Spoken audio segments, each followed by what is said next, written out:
Two of the most famous battles from ancient history happened on this day in history. The Battle of Chaeronea and the Battle of Cannae. On the 2nd of August, 338 BC, the Macedonian king, King Philip II, alongside his son Alexander the Great, went up against a Greek coalition of Thebes, Athens, and other city-states in Greece. The Greek coalition were defeated by the Macedonian army. And this was a great moment for Alexander the Great because it really gave him a huge victory as a general, a commander of the cavalry.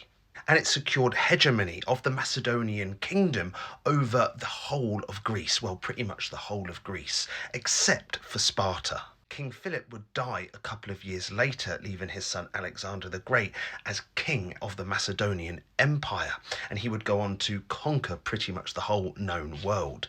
But it was this battle that gave the Macedonian kingdom, the kingdom of Macedon, their foothold in becoming a global power. The next famous ancient battle to happen on this day came on the 2nd of August in 216 BC between the Carthaginians and the Romans. It's the Battle of Cannae, and it is looked at and it is regarded as probably the worst defeat in Roman history.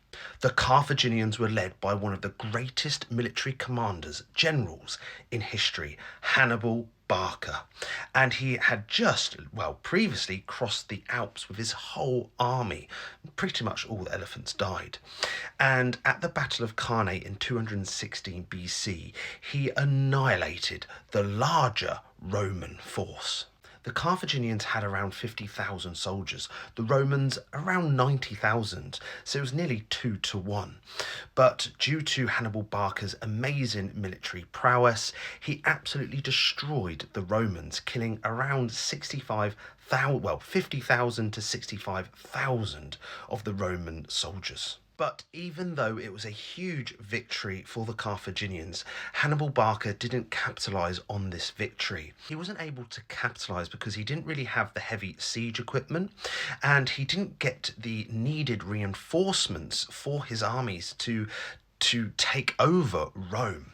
So just due to bad logistics and stuff like that, he wasn't able to capitalise on this amazing victory for Carthage.